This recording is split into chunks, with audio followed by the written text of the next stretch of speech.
नमस्कार, मैं डॉक्टर श्यामल चौधरी आप लोगों के लिए डेली में छोटा-छोटा मेडिसिन के ऊपर वीडियो लाता हूँ। अगर आपको पसंद आए तो कृपा करके सब्सक्राइब करना ना भूलें। धन्यवाद। নমস্কার দর্শক বৃন্দ, আপনাদের স্বাগত আমাদের ইউটিউব চ্যানেল ডক্টর চৌধুরী ক্লিনিকে।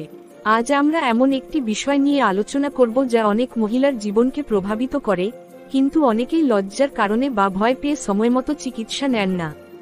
বিষয়টি হলো স্তনের টিউমার বা গাট ব্রেস্ট টিউমার। এই বিষয়ে বিস্তারিত জানাতে আজ আমাদের সঙ্গে রয়েছেন প্রখ্যাত হোমিওপ্যাথিক বিশেষজ্ঞ ডাক্তার শ্যামল চৌধুরী। ডাক্তার বাবু, আপনাকে আমাদের অনুষ্ঠানে আন্তরিক স্বাগত জানাই। ধন্যবাদ। নমস্কার সবাইকে। ব্রেস্ট টিউমার এমন একটি সমস্যা যা অনেক সময় ভয় সৃষ্টি করে, কিন্তু যদি সময়মতো সঠিকভাবে ধরা যায় এবং চিকিৎসা শুরু করা যায়, তাহলে বেশিরভাগ ক্ষেত্রেই এটি সম্পূর্ণভাবে নিয়ন্ত্রণ করা সম্ভব। আজ আমরা চেষ্টা করব সহজ ভাষায় সব দিক আপনাদের বুঝিয়ে দিতে। ডাক্তার বাবু, প্রথমেই জানতে চাই, ব্রেস্ট টিউমার আসলে কি?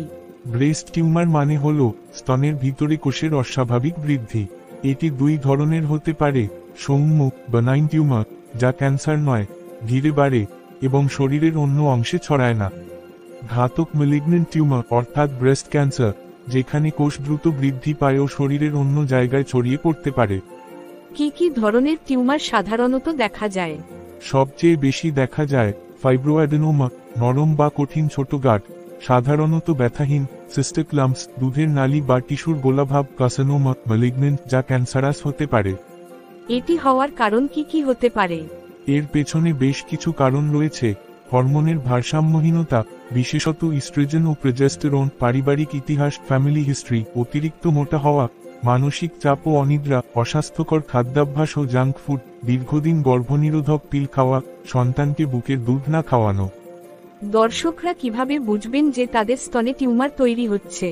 সাধারণ উপসর্গগুলি হল স্তনে ছোট বা বড় গাঁট অনুভব হওয়া, স্তনের আকার বা আকৃতিতে পরিবর্তন, নিপল থেকে তরল বা রক্ত বের হওয়া, স্তনের চামড়ায় কুচকানো বা দাগ পড়া, স্তনে বা বগলে ব্যথা ও ভার অনুভব করা, বগলের নিচে লিম্ফ নোড ফুলে যাওয়া।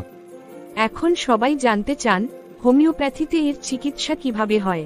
হোমিওপ্যাথিতে চিকিৎসা করা হয় ব্যক্তির পুরো শরীরের গঠন, মানসিক অবস্থা ও রোগের মূল কারণ অনুযায়ী। এখানে শুধু টিউমার নয়, শরীরের ভেতরের ভারসাম্য ফিরিয়ে আনা হয়। কিছু গুরুত্বপূর্ণ ঔষধ হল ক্যানিয়াম ম্যাকুলেটাম, শক্ত, ব্যথাহীন গাঁটের জন্য খুব কার্যকর; ফাইটোল্যাকা ডিক্যান্ড্রা, ব্যথা, জ্বালা ও গোলাভাব থাকলে; সিরাইনাম, ক্যান্সার প্রবণ গাঁটের জন্য; কাসিনোসিন, পারিবারিক ক্যান্সার ইতিহাস থাকলে; ক্যালকেরা ফ্লোরিকা, বায়োকেমিক সল্ট, শক্ত টিউমার নরম করতে সহায়ক; সিলিসিয়া, বায়োকেমিক সল্ট, কোষ পরিষ্কার করে, গাঁট কমায়। বায়োকেমিক চিকিৎসার ভূমিকা কি? বায়োকেমিক চিকিৎসা শরীরের প্রতিটি কোষে মিনারেল ব্যালেন্স ফিরিয়ে আনে। এতে শরীরের প্রতিরোধ ক্ষমতা বাড়ে এবং টিস্যুর অস্বাভাবিক বৃদ্ধি কমে যায়। প্রধান biochemic combination: calcarea fluor 6X, calcarea phos 6X, silicea 6X, natrum ম 6X। এগুলো কোষের গঠন মজবুত রাখে এবং ধীরে ধীরে টিউমার রিসরপশন ঘটায়। ডাক্তার বাবু, ব্রেস্ট টিউমার প্রতিরোধের জন্য কি কি সাবধানতা নেওয়া উচিত? প্রতি মাসে একবার সেলফ ব্রেস্ট এক্সামিনেশন করুন। তাজা শাকসবজি, ফল ও প্রোটিন সমৃদ্ধ খাবার খান। ধূমপান, মদ্যপান ও ফাস্ট ফুড পরিহার করুন। নিয়মিত ব্যায়াম, যোগ ও প্রাণায়াম করুন। মানসিক চাপ কমান ও পর্যাপ্ত ঘুম নিন। বছরে একবার ম্যামোগ্রাফি বা আল্ট্রাসাউন্ড করান। ডাক্তার বাবু, আপনি আজ অসাধারণ তথ্য দিলেন। দর্শকদের জন্য আপনার শেষ পরামর্শ কি হবে? আমি সকল মহিলাকে বলবো, লজ্জা বা ভয় পেয়ে চুপ থাকবেন না। যদি স্তনে কোনো পরিবর্তন বা গাঁট অনুভব করেন, তৎক্ষণাৎ বিশেষজ্ঞ চিকিৎসকের পরামর্শ নিন। হোমিওপ্যাথিক চিকিৎসা প্রাকৃতিক ও সুরক্ষিত, তাই প্রাথমিক পর্যায়ে এটি অত্যন্ত কার্যকর হতে পারে। ধন্যবাদ ডাক্তারবাবু এত সুন্দরভাবে বিষয়টি ব্যাখ্যা করার জন্য। দর্শক বৃন্দ, যদি এই ভিডিওটি ভালো লাগে, তাহলে লাইক করুন, শেয়ার করুন এবং আমাদের channel doctor Chowdhury clinic subscribe করুন, যাতে এমন আরও স্বাস্থ্য বিষয়ক ভিডিও আপনাদের কাছে সময়মতো পৌঁছায়। সুস্থ থাকুন, ভালো থাকুন। ধন্যবাদ। ধন্যবাদ।